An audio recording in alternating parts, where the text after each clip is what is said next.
नमस्कार दोस्तों, VR class के यूट्यूब चैनल में आप सबका स्वागत है।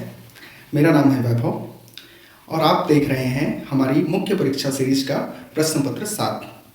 जैसा कि आप सबको विदित है कि आगामी माह मार्च में सीजीपीएससी की मुख्य परीक्षा 2019 आयोजित होने वाली है और आगामी जून माह में 18, 19, 20, 21 जून को मुख्य परीक्षा 2020 आयोजित होने वाली है, जिसके लिए हम लोगों ने इस चैनल के माध्यम से मुख्य परीक्षा की एक सीरीज चालू की है, ताकि जल्द से जल्द हम मार्च और जून दोनों मुख्य परीक्षा के परीक्षार्थियों को कंटेंट उपलब्ध करा सके। इसी तारतम्य में हमने प्रश्न पत्र 7 को चालू किया है, जिससे संबंधित ये चौथी वीडियो है। यदि आपको प्रश्न पत्र 7 के बाकी वीडियो की जानकारी चाहिए तो वो आपको आई बटन में मिल जाएगी। जैसा कि आप जानते हैं कि मुख्य परीक्षा का सिलेबस बहुत ज़्यादा है और समय हमारे पास कम है, इसलिए हम to the point fact notes बना के चलें और उसको समराइज करते चलें, वह सब आपके लिए अच्छा होगा। इसी को ध्यान में रखते हुए हम लोगों ने कंपाइल नोट्स बनाने की प्रक्रिया शुरू की है, जो आप हमारे टेलीग्राम ग्रुप से ले सकते हैं। इसके लिए आप हमारे चैनल से जल्द जुड़ें और टेलीग्राम में भी हमसे आप जुड़ें। तो चलिए आज का वीडियो करते हैं शुरू।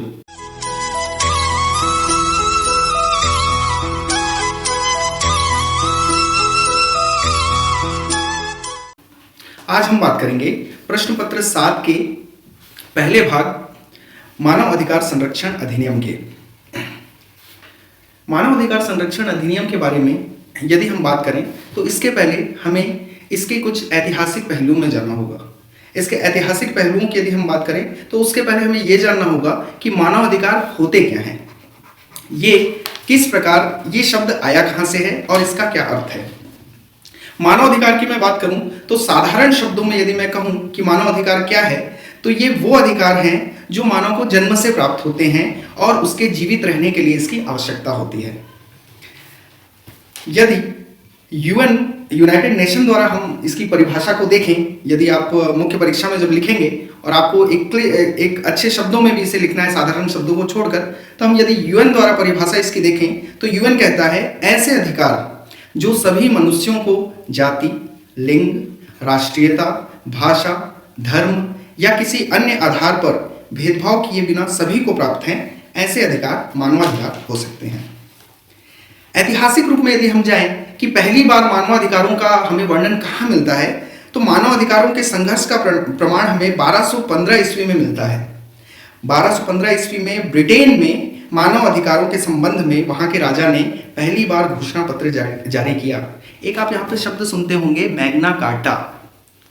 मैग्ना कार्टा जो है वो यही 1215 का डिक्लेरेशन है, जिसे मैग्ना कार्टा के नाम से जाना जाता है। मैग्ना कार्टा एक लैटिन वर्ड है। इसके बारे में कभी मैग्ना कार्टा एक बहुत अच्छा इतिहास है। इसके बारे में कभी एक छोटी सी वीडियो बना के आपको अपलोड की जाएगी। बहुत ही इंटरेस्टिंग फैक्ट है इसमें। आगे चलते हैं। फ्रांस की राज्य क्रांति के पश्चात संविधान में मानवाधिकारों को शामिल करने की प्रथा शुरू हुई। यदि हम बात करें कि संविधान के द्वारा मानवाधिकार कब मिले, तो फ्रांस की राज्य क्रांति के बाद से संविधान में अधिकारों को शामिल करने की प्रथा प्रारंभ हुई है। 1791 में अमेरिका ऐसा पहला देश बना है जिसने नागरिकों को मूल अधिकार प्रदान किए हैं। मूल अधिकार की कहीं भी बात आती है यदि संविधान में, तो वो अमेरिका ही एकमात्र देश है जिसने पहली बार मूल अधिकार प्रदान किए हैं।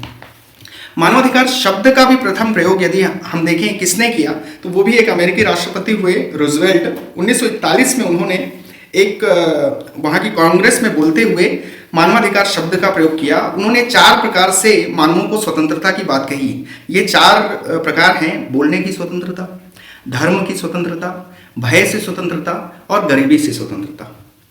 1946 में, जैसा कि आप जानते हैं, 1945 में संयुक्त राष्ट्र का गठन हो गया था। तो संयुक्त राष्ट्र का जो गठन हुआ था उसमें मानवाधिकारों को लेकर विस्तृत चर्चा हुई है शुरू से, जब से इसका गठन हुआ है। तो 1946 में मानवाधिकार आयोग की एक स्थापना की गई, जिसके अध्यक्ष बनाए गए रूजवेल्ट, जो मानवाधिकारों के प्रणेता थे। और उनके ही इस आयोग के द्वारा एक मानव अधिकारों की विश्वव्यापी घोषणा की गई, जिसे संयुक्त राष्ट्र की महासभा ने 10 दिसंबर 1948 को स्वीकार किया। तो आप जैसा कि जानते हैं अंतर्राष्ट्रीय मानवाधिकार दिवस कब मनाया जाता है, तो वो मनाया जाता है 10 दिसंबर को। ये क्यों मनाया जाता है? क्योंकि इसी दिन मानवाधिकारों की जो सार्वभौमिक घोषणा है उसे लागू किया गया था या उसे ग्रहण किया गया था। अब यदि हम 1948 देखें और हमारा जो हम अधिनियम पढ़ रहे हैं वो हम पढ़ रहे हैं 1993, ये जो इतना गैप है, जब भारत आज़ाद हो गया था उसके बाद भी अधिनियम बनाने में इतनी देर क्यों हुई, तो इसके बीच का पार्ट कहाँ गया? तो हम आएंगे फिर पेरिस सिद्धांत में। ये क्या है? पेरिस सिद्धांत जो है ये 20 दिसंबर 1993 को महासभा द्वारा अपनाया गया। ये मानवाधिकारों को लेकर एक सिद्धांत था जिसमें सभी देश एकमत हुए और उन्होंने कहा कि दुनिया के सभी देशों में मानवाधिकार आयोग या संस्था बनाई जानी चाहिए जो स्वतंत्र हो। तो इसके अनुसार आयोग एक स्वायत्त और स्वतंत्र संस्था होगी। तो इसीलिए आप देखेंगे इसी के परिपालन में मानव अधिकार संरक्षण अधिनियम 1993 हमारे यहाँ बना। अब यदि हम बात करें मानव अधिकार संरक्षण अधिनियम 1993 की, तो ये क्या है? तो आप देखेंगे मानव अधिकार संरक्षण अधिनियम पेरिस सिद्धांतों के परिपालन में बना है। इसके अधिनियमित होने की तिथि है 8 जनवरी 1994, किंतु इसके लागू होने की तिथि है 28 सितंबर 1993। अब आप ये सोच रहे होंगे कि ये दो अलग अलग तिथि आप क्यों बोल रहे हैं, या मैं ये दो अलग अलग तिथि की बात क्यों कर रहा हूं। तो अधिनियम लागू होने की तिथि 28 सितंबर 1993 क्योंकि ये अध्यादेश से पहले ही लागू था, और जो अधिनियमित तिथि है मतलब राष्ट्रपति से जो कानून बनने के पश्चात, मतलब राष्ट्रपति के हस्ताक्षर होने के पश्चात जब कानून बन गया, वो तिथि है 8 जनवरी 1994। ठीक है।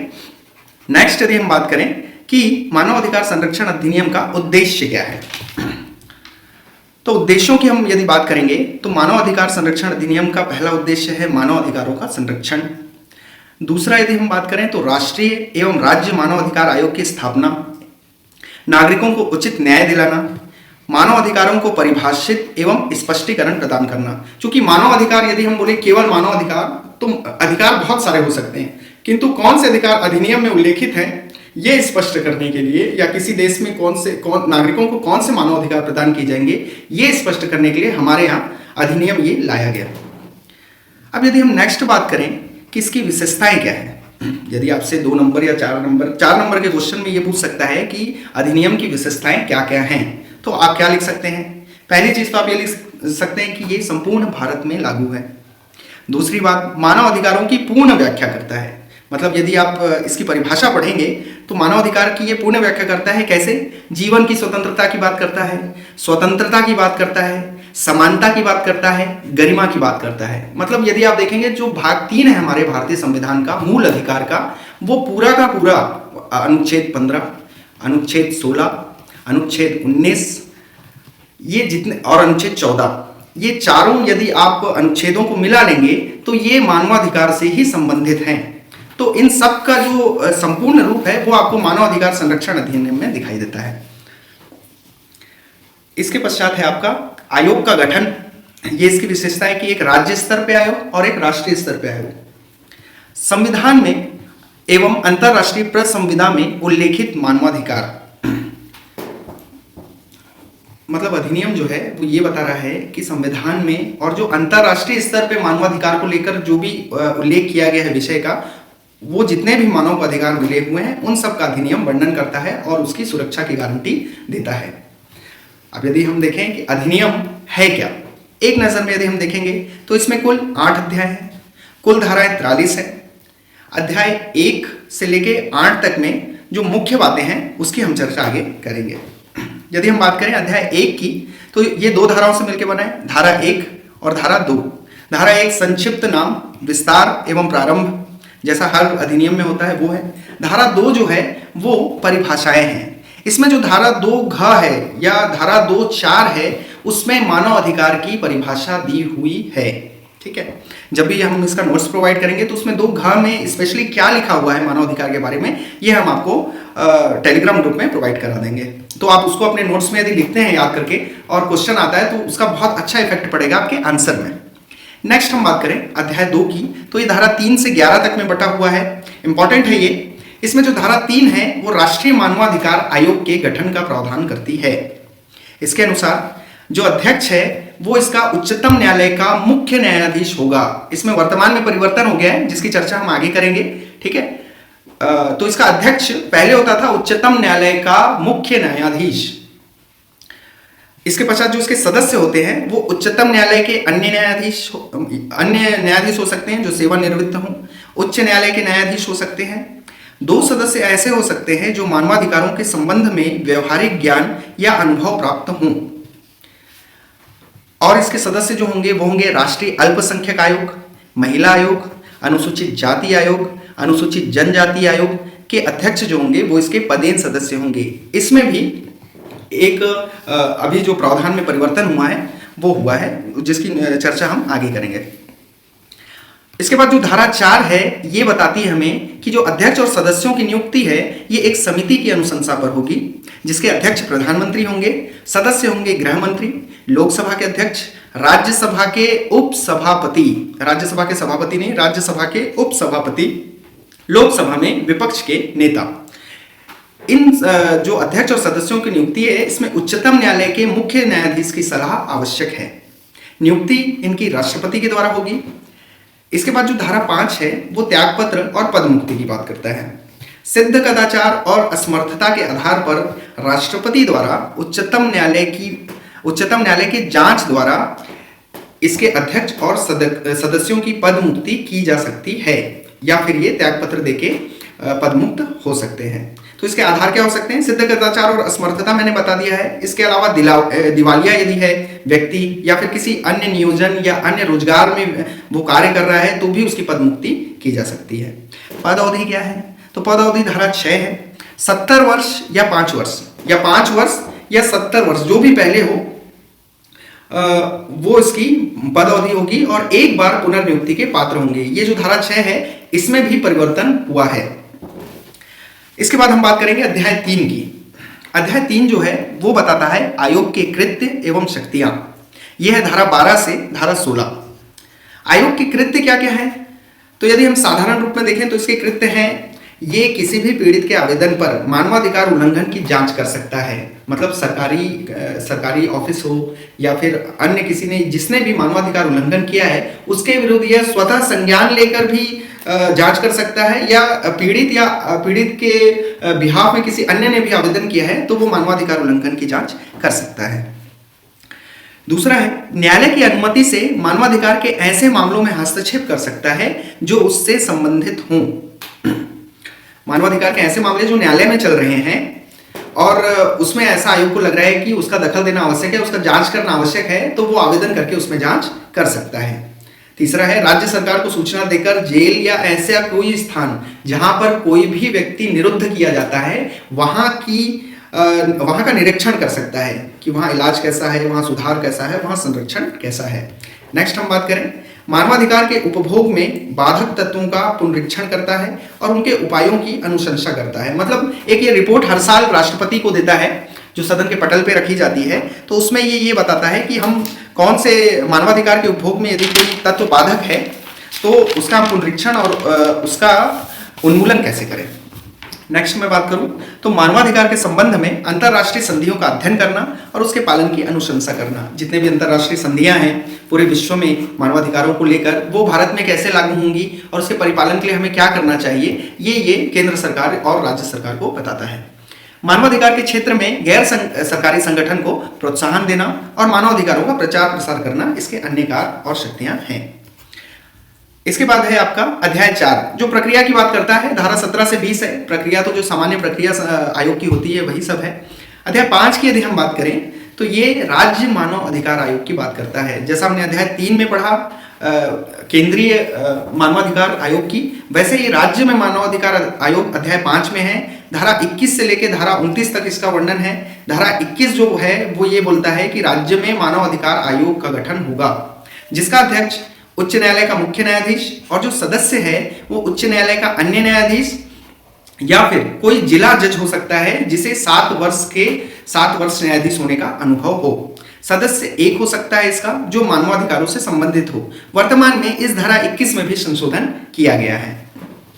धारा 22 की यदि हम बात करें तो ये नियुक्ति की बात करता है। राज्य मानवाधिकार आयोग के अध्यक्ष और सदस्य की नियुक्ति राज्यपाल करते हैं जो एक समिति पर आधारित होता है जिसका अध्यक्ष मुख्यमंत्री होता है और सदस्य गृह मंत्री, विधानसभा अध्यक्ष और नेता प्रतिपक्ष होते हैं। जिस राज्य में विधान परिषद है वहां के भी विधान परिषद के जो उपाध्यक्ष अध्यक्ष होते हैं और जो विपक्ष के नेता होते हैं वो भी इसके सदस्य होते हैं। धारा 23 की हम यदि बात करें तो पद मुक्ति, यहां ध्यान देने योग्य ये है कि जो पद मुक्ति है वो राष्ट्रपति के द्वारा हो रही है। सिद्ध कदाचार और असमर्थता उच्चतम न्यायालय के गठित समिति के द्वारा जांच के द्वारा इसे पद मुक्ति प्राप्त होती है और राष्ट्रपति करते हैं। पद अवधि वही है 5 वर्ष या 70 वर्ष, वर्तमान में इसमें भी संशोधन हो गया है। नेक्स्ट हम बात करें तो यह अध्याय 6, ये इंपॉर्टेंट है, ये क्वेश्चन बन सकता है यदि आप देखें। अध्याय 6 मानव अधिकार न्यायालय, ये धारा 30 व धारा 31 से मिलकर बना है अध्याय 6। इसमें जो धारा 30 है वो मानव अधिकार न्यायालय की बात करती है। ये क्या है? ये राज्यों में हो सकता है। राज्य सरकार उच्च न्यायालय की अनुमति से किसी सेशन न्यायालय को मानव अधिकार न्यायालय के रूप में विनिर्दिष्ट कर सकती है। मतलब किसी सेशन न्यायालय को जिला में मानव अधिकार न्यायालय के रूप में परिवर्तित राज्य सरकार कर सकती है। इसके बाद है धारा 31 विशेष लोक अभियोजक, इसकी नियुक्ति का प्रावधान है। राज्य सरकार मानव अधिकार न्यायालय के लिए मामलों के संचालन हेतु विशेष लोक अभियोजक की नियुक्ति कर सकती है। इसके पश्चात हम बात करें अध्याय 7 की तो ये वित्त लेखा और संपरीक्षा की बात करता है। ये धारा 32 से लेकर 36 तक है। अध्याय 8 की हम बात करें तो ये प्रकीर्ण है, धारा 36 से लेकर 43 तक। इस प्रकार ये जो पूरा अधिनियम है ये 8 भागों में बटा हुआ है। यदि हम इसके मुख्य प्रावधान देखें तो आपको वो मिलेंगे अध्याय 3 से लेकर अध्याय 6 तक में। इसके पश्चात है हमारा मानव अधिकार संरक्षण विधेयक संशोधन 2019। इसके प्रमुख बिंदु क्या क्या हैं यदि आप देखें तो पहला प्रमुख बिंदु है भारत के मुख्य न्यायाधीश के अतिरिक्त किसी ऐसे व्यक्ति को भी आयोग के अध्यक्ष के रूप में नियुक्त किया जा सकता है जो उच्चतम न्यायालय का न्यायाधीश रहा हो। पूर्व में जब हम इसे पढ़ रहे थे तो हम देख रहे थे कि मानव अधिकार संरक्षण आयोग का जो अध्यक्ष होता है वो मुख्य न्यायमूर्ति रहा होता है उच्चतम न्यायालय का, किंतु वर्तमान में अब जुलाई 2019 के बाद से उच्चतम न्यायालय का यदि न्यायाधीश भी रहा है उसे भी मानव अधिकार संरक्षण आयोग का अध्यक्ष बनाया जा सकता है। दूसरी बात है राज्य आयोग के सदस्यों की संख्या बढ़ाकर, राज्य आयोग में इसके पहले हमने क्या देखा था 2 ही सदस्य होते थे, अब 2 से बढ़ाकर 3 कर दिया गया है जिसमें एक महिला सदस्य का होना आवश्यक है। तीसरा जो चेंज है उसमें वो ये हुआ है मानवाधिकार आयोग में राष्ट्रीय पिछड़ा वर्ग आयोग, राष्ट्रीय बाल संरक्षण आयोग के अध्यक्ष एवं दिव्यांग जन संबंधी मुख्य आयुक्त को भी सदस्य के रूप में शामिल किया गया है। इसके बाद है चौथा राष्ट्रीय एवं राज्य मानवाधिकार आयोगों के अध्यक्ष एवं सदस्यों के कार्यकाल की अवधि पूर्व में 5 वर्ष थी, अब उसे घटाकर 3 वर्ष कर दिया गया है और ये सभी पुनर्नियुक्ति के पात्र भी होंगे। पहले ऐसा नहीं था, अब वर्तमान में ये पुनर्नियुक्ति के पात्र होंगे। तो ये था हमारा आज का टॉपिक मानव अधिकार संरक्षण अधिनियम 1993 संशोधन विधेयक के साथ। अब यदि हम बात करें मूल्यांकन कैसा किया जा सकता है या आलोचनात्मक मूल्यांकन आप क्या करेंगे, तो ये आप हमें हमारे टेलीग्राम ग्रुप से जुड़िए और आप हमें 100 शब्दों का एक नोट्स बना के आप हमें भेजिए और बताइए कि इसका आलोचनात्मक मूल्यांकन आप कैसे करेंगे पूरा नोट्स पढ़ने के बाद, ताकि हमें ये पता चले कि आपकी तैयारी कितनी अच्छी जा रही है या आप कैसा लेकिन चलिए। क्योंकि जो हमारा अगला वीडियो आएगा जो हम जल्दी डालेंगे वो है कि किस प्रकार से आप आंसर राइटिंग मेंस में करेंगे या कौन कौन सा कंटेंट आपका होना चाहिए। तो आज की चर्चा यहीं समाप्त होती है। आपको वीडियो कैसा लगा ये हमें कमेंट बॉक्स में जरूर बताइए और यदि आपको ये सीरीज अच्छी लग रही है तो इसे लाइक और शेयर जरूर कीजिए और चैनल को सब्सक्राइब कीजिए। धन्यवाद।